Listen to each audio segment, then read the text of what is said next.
అద్భుతంగా చతురామ్నాయ పీఠాల యొక్క రచన చేశారు జగద్గురువులు. ఒక్కొక్క ఆమ్నాయానికి ఒక్కొక్క పీఠ స్థాపన చేశారు. సామ్రాట్ పీఠంగా శృంగేరి జగద్గురు మహాసంస్థానం దక్షిణాపథంలో ఉండడం నిజంగా మా భాగ్యమని స్వామివారు ఈ చతురామ్నాయ పీఠ వ్యవస్థ జగద్గురువులు చేయటంలో ముఖ్యమైనటువంటి కారణం ఏమై ఉండొచ్చు?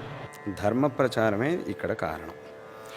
ఈ పీఠాలను స్థాపన చేసి తద్వారా నిరంతరం ధర్మ ప్రచారం జరగాలి అనేదే వారి యొక్క ఉద్దేశ్యం. ఎందుకంటే వారి కాలంలో ధర్మాన్ని ప్రచారం చేశారు, పునరుజ్జీవనం చేశారు సనాతన ధర్మాన్ని. అయితే తర్వాత కూడా ఆ ప్రచార కార్యం జరగకపోతే జనాల యొక్క స్వభావం ఎలా ఉంటుందంటే, ఎవరైనా ఒక పెద్దవాళ్ళు వచ్చి మంచి మాటలు చెప్పినప్పుడు ఆ సమయంలో వింటారు. మళ్ళా తర్వాత కొన్ని రోజులు అయిపోయాక ఆ పెద్దవాళ్ళు చేసినటువంటి విషయాలను కొంతమంది మాత్రమే జ్ఞాపకం పెట్టుకుంటారు. అది జనాల యొక్క స్వభావం. కాబట్టి తమ కాలంలో ధర్మాన్ని పునరుజ్జీవనం చేశారు.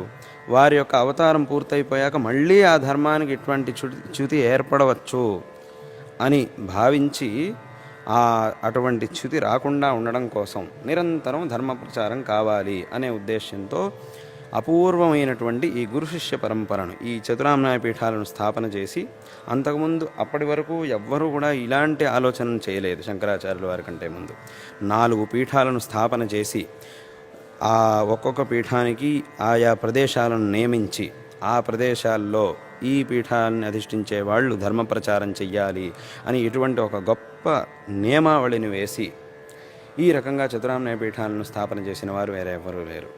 కాబట్టి ధర్మ ప్రచారం నిరంతరంగా జరగడం కోసం ఈ పీఠాలను స్థాపన చేశారు. అందులోనూ ఇంకో విశేషం ఏమిటంటే, ఇక్కడ ఈ గురు శిష్య పరంపరను ఏర్పరిచారు. సన్యాసులైనటువంటి వాళ్ళు ఈ పీఠానికి అధిపతులై ధర్మ ప్రచారం చెయ్యాలి అనే నియమాన్ని చేశారు. ఎందుకంటే సన్యాసులకి ఎటువంటి లౌకికమైన ఆశలు ఉండవు. కాబట్టి వేరే లౌకికుడైనటువంటి వాడికి ధర్మ ప్రచారం చేయమంటే కొంతవరకు మాత్రమే చేస్తాడు. ఇంకా నాకేదో సాంసారికమైనటువంటి కార్యాలు ఎన్నో ఉన్నాయి కాబట్టి నేను ధర్మ ప్రచారం చేయలేకపోతున్నాను అని అనే అవకాశం ఉన్నది. అయితే సన్యాసులకి వాళ్ళు సర్వసంగ పరిత్యాగులు కాబట్టి వాళ్ళకి ఎటువంటి సాంసారికమైన బంధాలు ఉండవు. కాబట్టి సంపూర్ణంగా తమను తాము ధర్మ ప్రచారంలో నియమించుకోవచ్చు. అందుకోసం ఈ పీఠాలను స్థాపన చేసి ఇక్కడ ఇటువంటి పరంపరని ఏర్పరిచారు.